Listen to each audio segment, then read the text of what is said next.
Cleveland Browns had a little roster shuffling on Tuesday, bringing in two defensive ends, which certainly is going to raise an eyebrow. Releasing a guy who's been kind of a core special teamer over the last few days. It's Tuesday. We'll talk a little draft. We've got some Dane Brugler big board to look at. So we will do all that and more. Browns 3D on the OBR streaming network begins now.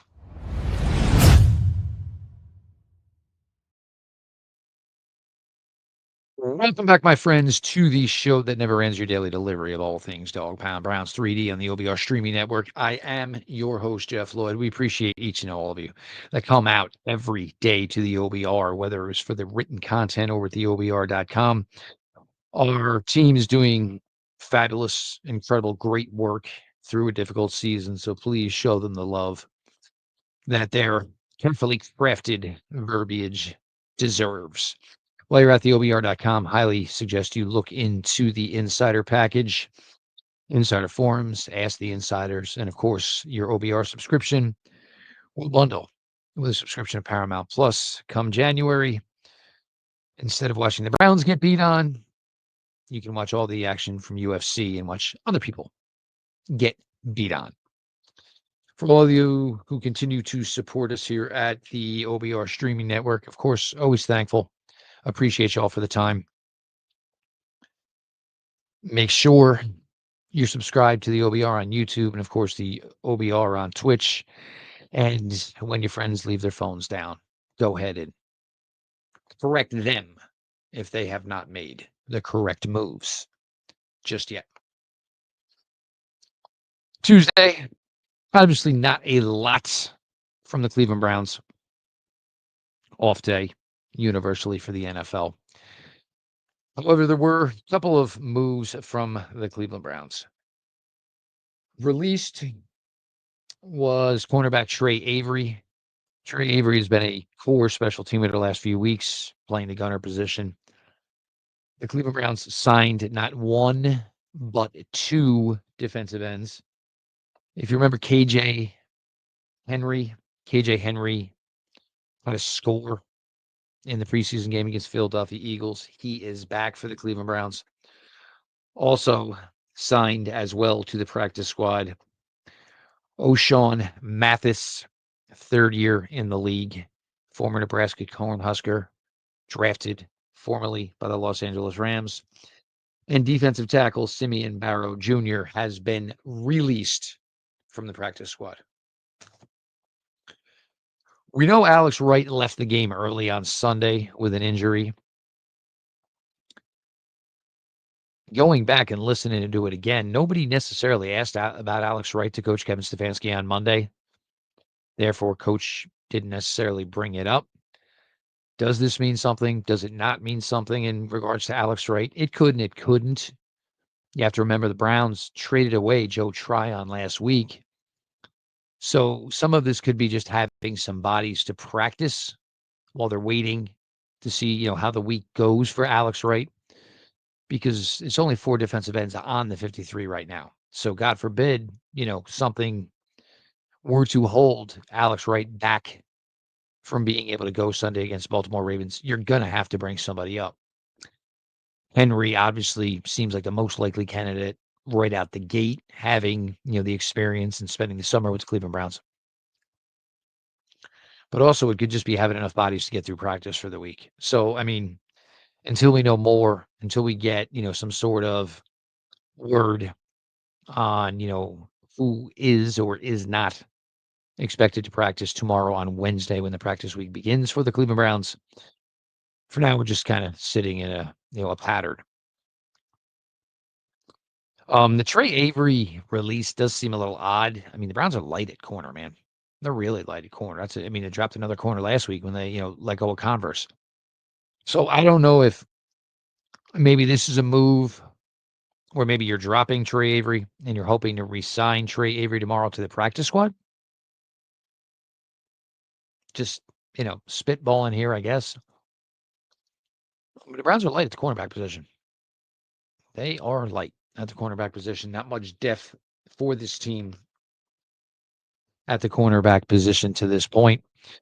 Certainly, you know, wishing and hoping, that things are good for Alex Wright. Here's a player that certainly dealt with his share of injuries going all the way back to his draft cycle. If you remember, everybody thought he was going to be a workout darling coming out of UAB, and pectoral injury while doing, bench held him out from working out. Worked out well for the Browns, obviously. Um, but I'm Alex Wright guy, and I would love for the Cleveland Browns to try to get pen to paper here and keep Alex Wright in the fold here, certainly for the foreseeable future. Because now you only have 3 DNs, and if you listen to some folks, they want Cam Thomas released immediately, actually. So the fact that he's even still here is a miracle for his egregious penalty on Sunday. And a terrible penalty, there's no question about it. But I don't think the Cleveland Browns are going to look at that effort collectively from Sunday and look at Cam Thomas and say, that's it, you got to go. If that was the case for the Cleveland Browns, there'd be a lot of people that could probably be moved on upon after last Sunday's game. Dillon Gabriel. And look, I'm not trying to give the kid a hard time, and I'm not. But Dillon Gabriel is actually up for NFL Offensive Rookie of the Week.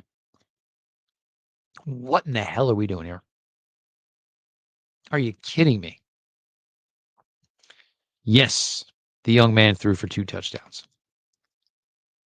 But he was throwing worm burners, balls 5 feet to the left. Screen throw to Malachi Corley that I describe best as just cringy, because that's just how bad it was.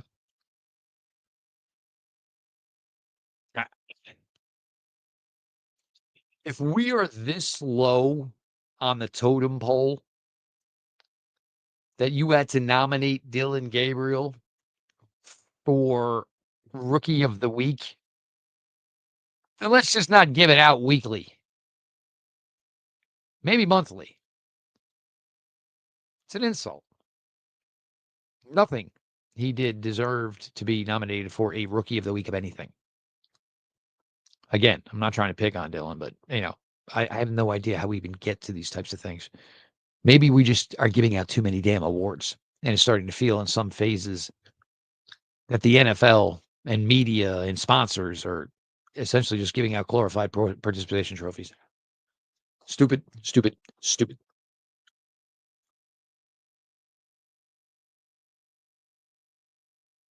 For some reason, people are breaking out the paddles and trying to resuscitate the Deshaun Watson discussions.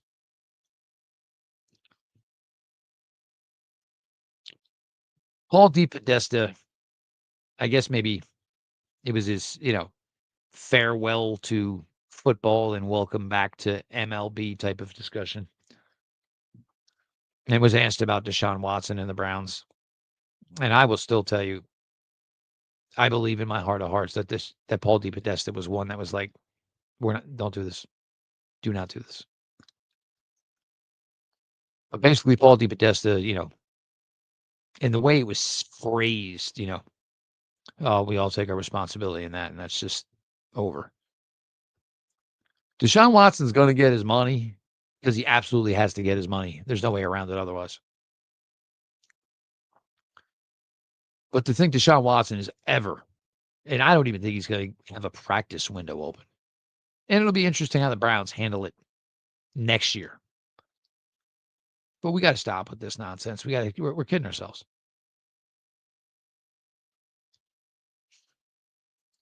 And this was one thing in regards to Deshaun Watson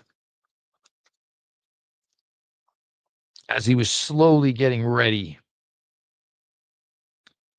to come back to football in 2022.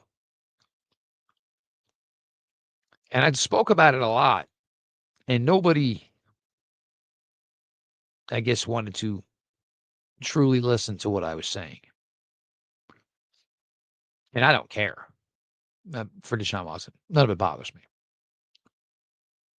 But when Deshaun was coming back, and even still the way Deshaun Watson is viewed today, when you are viewed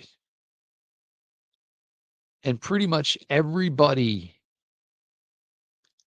hears his name, sees him, posts on social media, and automatically it just becomes a deep level of hatred.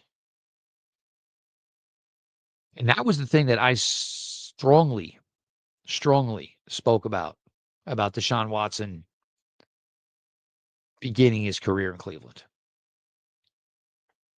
Yeah, it's, great he found his way away from legal charges, persecution. I'm sorry, prosecution. Wink, wink. But in the court of public opinion, and some of the things we all had the ability to read, guilty as hell. The thing for him, and who even knows when his time in Cleveland is up, if Deshaun Watson even gets a sniff to be on a roster in the NFL again. How do you carry yourself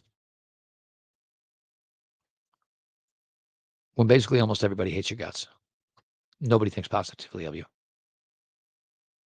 That has got to be a tremendous way to have to live and try and function and even possibly even think about trying to succeed in whatever aspect of life it is that you're doing, let alone playing the most important position in all of professional sports. I don't care because he brought it all on himself. But it certainly was a conversation worth having as several NFL teams were willing to throw around hundreds of $1,000,000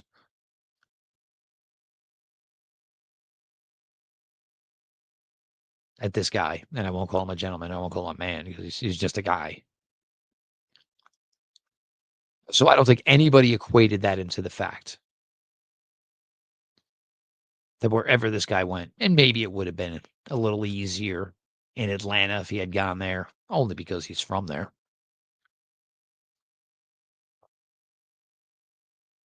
Was never going to be an easy thing to do. So now he's barely played in 3 years. When he has played, it's been bad. Been terrible, to be honest. It wasn't even bad. It was freaking terrible. And yet here are the same stupid accounts on social media, the same beat writers who just keep bringing the name back. Jesus, God, it is done. It is buried. The grass has grown over the gravesite, for good Lord. Stop. His practice window is not going to be open in 2025. 2026, we're going to see the same exact thing.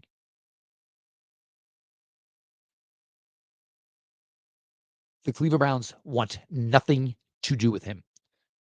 The only reason there is even some sort of correlation, connection between Deshaun Watson and the Cleveland Browns is because that is the easiest way to handle the financial aspects of it. But the fact of the matter is, me sitting behind this microphone and any of you all who are sitting on the other side watching this have a more legitimate chance of playing quarterback for the Cleveland Browns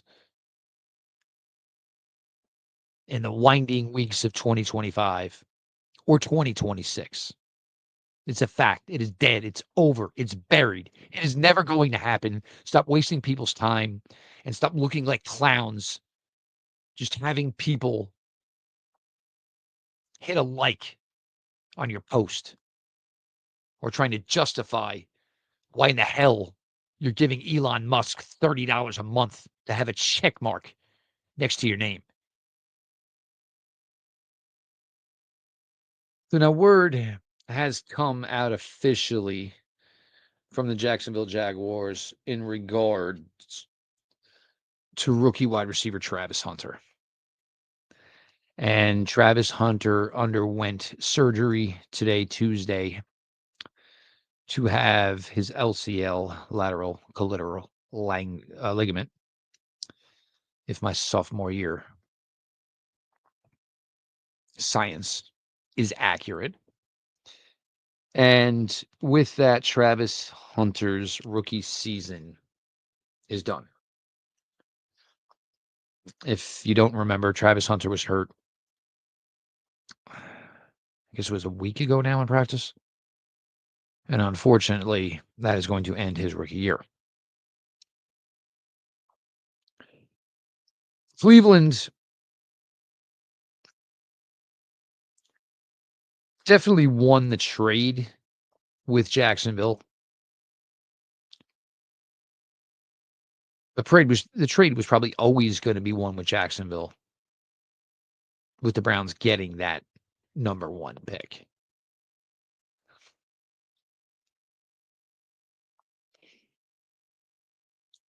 Now, everybody knows, if you listen here and you're a regular here at the OBR, that Hunter was just not my thing.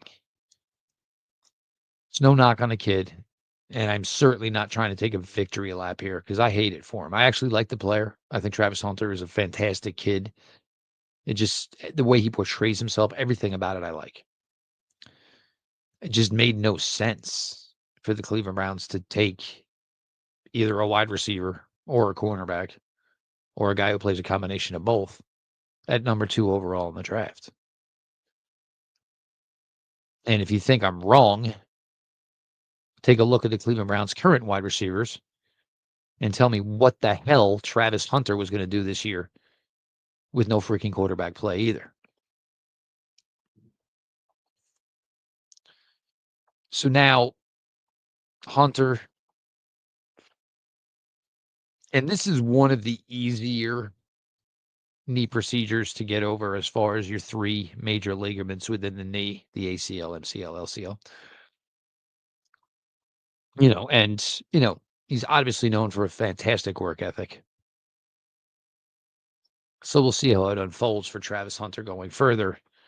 But as far as the parameters of this Browns and Jaguars trade, Hunter is no longer a factor in this, with the Browns holding the rights to the Jacksonville Jaguars 2026 first-round pick, and Hunter not going to be playing any more games for the Jacksonville this year. Jacksonville currently sitting 5-4 after a pretty epic collapse on Sunday against Houston, especially when you factor in that it was Davis Mills leading the charge, not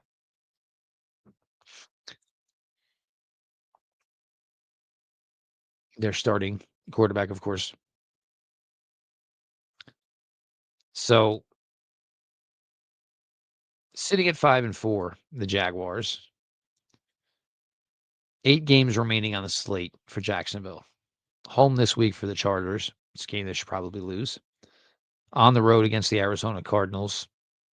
Could go either way. They could have Brian Thomas Jr. back by then. In Tennessee, we'll see if Tennessee can show any life. Home for the Colts. And I love the Colts this year. I really do. Home for the Jets. At Denver. At Indianapolis in week 17. And week 18, home for the Tennessee Titans. So there's an extremely good chance the Jacksonville Jaguars are not making the playoffs in 2025. Question is, how badly do they miss the playoffs in 2025? And why did I make that point of having them not making the playoffs? Because that means the Cleveland Browns will then end up most likely with 2 top 20 picks in the 2026 NFL Draft. And thankfully enough, we've got a top 20 board for the 2026 NFL Draft from one of my absolute favorites. I've always loved Dane Brugler's work. And one of the bigger things is there is just not a nicer, down-to-earth, wholesome dude than Dane Brugler. Just a straight class act. I see so many mock drafts right now where people aren't even drafting the Cleveland Browns quarterback. And it blows my freaking mind. Like, what are you doing? I would say the odds would be better. The Browns might take 2 first-round quarterbacks than the Browns are taking 0 first-round quarterbacks. Top player for Dane Brugler in the 2026 NFL Draft, Arvell Reese. I mean, you can say he's an edge. He is. But, I mean, you can do a million things with Arvell Reese. And Arvell Reese is fantastic. Top player currently for Dane Brugler on the 26 board. And the only reason, and I'm not comparing this player to Joe Burrow by any means whatsoever, but the only reason I'm going to say this is because it does feel somewhat familiar to the year Joe Burrow went number 1 overall. Because leading up to that year, don't quote me here on my memory, but if I remember correctly, Joe Burrow was figured like late day 2, early day 3 before he just went in and absolutely eviscerated college football. So nobody this summer was talking about quarterback Ty Simpson from the University of Alabama. Well, what Ty Simpson has basically done in the last 2 months is gotten himself to number 2 overall for Dane Brugler in the 2026 class. So if anybody's curious about this Ty Simpson stuff, there's your legitimacy. He'll be 23 soon. Really, only real experience, obviously, is this season. That definitely brings you some red flags as far as not enough playing time. If you look a little and dig a little deeper on Ty Simpson, his father's a head football coach at University of Tennessee Martin. So Ty Simpson has been around football probably since the day Mrs. Simpson gave birth. But yes, very limited. Guys have overcome this in the past. Mitch Trubisky overcome it. Not necessarily sure. Succeeded. Caleb Downs, number 3. So there you go. Buckeyes, 1-3 as far as best players for Dane Brugler in this draft. Oh, and there's more in this top 20. Keldrick Falk, top pass rusher, Auburn. Jeremiah Love, and I agree, Jeremiah Love's fantastic. Top running back in this class for Dane Brugler, number 5 overall on the board right now. Number 6, Ruben Bain Jr., Miami. Good player. I don't know if he's going to stay here, though. I have a feeling the test numbers for Ruben Bain Jr. are not going to be top shelf. And you know how people get picky about that shit. Fernando Mendoza, Indiana, 7th overall. Mendoza, a full year younger than Ty Simpson. And Mendoza's played a hell of a lot more football. Those will be talking points. Top wide receiver in the class for Dane Brugler, currently at number 8 overall, Jordan Tyson, Arizona State. Browns fans, yes, Tyson is a familiar name if you're watching the Cavaliers. Jermode McCoy, cornerback, Tennessee, number 9. Number 2 wide receiver in this class, 10 overall. Another guy, Carnell Tate. First appearance of an offensive tackle. Spencer Fanu, offensive tackle, Utah. 12, Dante Moore, quarterback, Oregon. So that's 3 quarterbacks, top 12. So, I mean, if all 3 declare, you're talking about 3 quarterbacks probably in the top 5. This is the way that it works. There's a quarterback tax. They go higher. Peter Woods, Clemson, 13, defensive tackle. David Bailey, edge, Texas Tech, 14. Lenore Sellers. Lenore Sellers is 15 overall on Dane Brugler's board. It's interesting. A lot of belief. Lenore Sellers is not going to declare for the draft and will also not be playing quarterback for South Carolina next year. Bidding more. Francis Mayaga, offensive tackle, Miami, second offensive tackle. Kenyon Sadiq, tight end, Oregon, great player. Really, really, really good player. Caden Proctor, third offensive tackle in the top 20 out of Alabama for Dane Brugler. Mansour Delane, cornerback, LSU, 19th.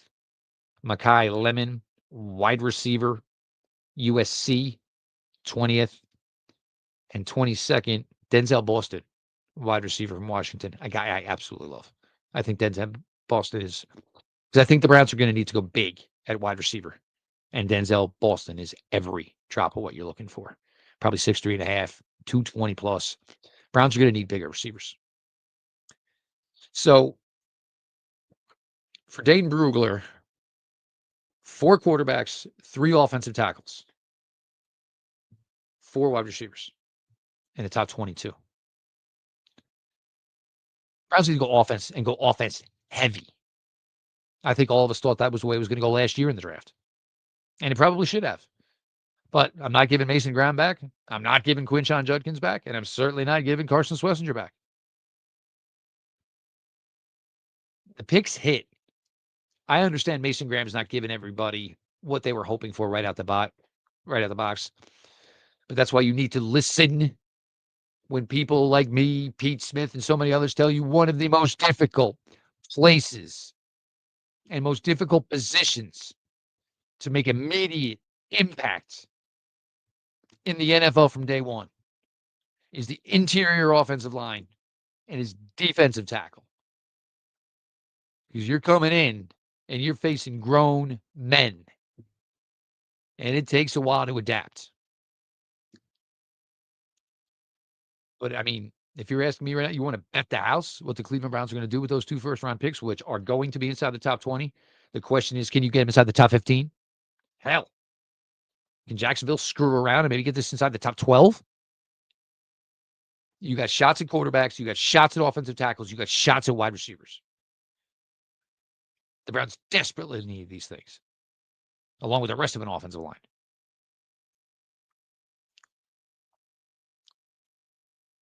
So don't listen when people tell you this draft is not going to be able to give the Browns what they need. Right now, you're sitting at number 4 overall with your own pick. And that's only because the teams at 2 and 3 have already played 10 games and you only played 9.